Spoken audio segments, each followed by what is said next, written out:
যদি দেশের স্বার্থে, জনগণের স্বার্থে, দীর্ঘমেয়াদী কল্যাণের স্বার্থে আমাদের কোনো স্থানীয় নির্বাচনে জোট করতে হয়, সেটা তখনকার সিদ্ধান্ত।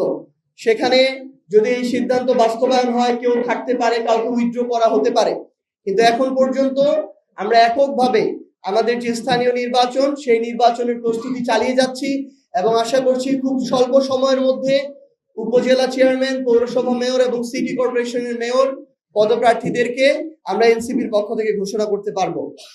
আরেকটি বিষয়, আমরা দেখছি যে বিএনপির পক্ষ থেকে বলা হয়েছে, আমরা সোশ্যাল মিডিয়া দেখলাম যে প্রধানমন্ত্রীর মাননীয় তথ্য উপদেষ্টা তিনি তার জায়গা থেকে বললেন যে এবছরের মধ্যে স্থানীয় নির্বাচন দেয়াটা তাদের পক্ষে সম্ভব হবে না। তাদের ভাষ্য অনুযায়ী আমরা যেটা বুঝতে পারছি যে তারা আবার স্থানীয় নির্বাচনকে টালবাহানা করে পিছিয়ে 2027 সালের ডিসেম্বরে নেয়ার পরিকল্পনা করছেন এবং তারা এটা করতে চায়। এর মধ্য দিয়ে তারা ইতিমধ্যেই জেলা পরিষদ এবং সিটি কর্পোরেশনের প্রশাসক দিয়েছে তাদের অযোগ্য, নির্বাচনে পরাজিত যেই ধরনের নেতাকর্মী যারা আছে তারা এখন জেলা পরিষদ, সিটি কর্পোরেশন পরিচালনা করছে এবং স্থানীয় সরকারের এই গুরুত্বপূর্ণ কেন্দ্রগুলোকে তারা নিজেদের ভাগ বাটোয়ারা আর লুটপাটের, চাঁদাবাজির এক একটা সেক্টর বানানোর চেষ্টা করছে।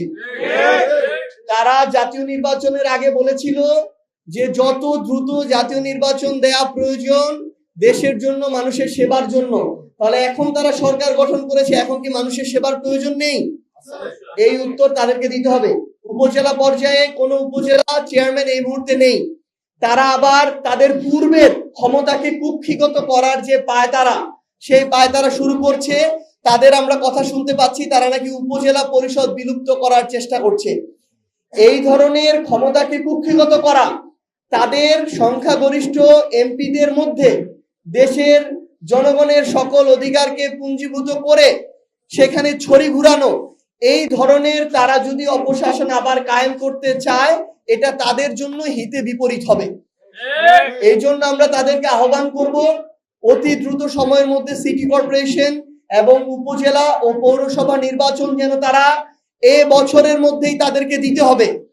তারা বিরোধী দল এবং বিরোধী দলীয় জোটকে রাজপথে নামার জন্য সকল ধরনের অপকর্ম এবং অপসিদ্ধান্ত তারা গ্রহণ করবে। আর আমরা যখন রাজপথে নামি তখন তারা বলে যে আমরা আমাদের জায়গা থেকে নাকি সরকারকে স্থিতিশীল দেখতে চাই না, এই জন্য আমরা 3 মাস যেতে না যেতে রাজপথে নেমে যাচ্ছি। তো আমরা তাদেরকে আহ্বান করব যে বিরোধী দল আমাদের যেন রাজপথে না নামতে হয়, আপনাদেরকে ওই সিদ্ধান্তটা নিতে হবে এবং স্থানীয় নির্বাচনকে নিয়ে কোনো ধরনের পায়তারা করার সুযোগ নেই। এবছরের ডিসেম্বরের মধ্যেই আমরা সিটি কর্পোরেশন, উপজেলা পরিষদ এবং পৌর মেয়রের যে স্থানীয় নির্বাচন, সেই নির্বাচনগুলো দেখতে চাই এবং সেই অনুযায়ী এই নির্বাচন কমিশন এবং স্থানীয় সরকারকে প্রস্তুতি নিতে হবে।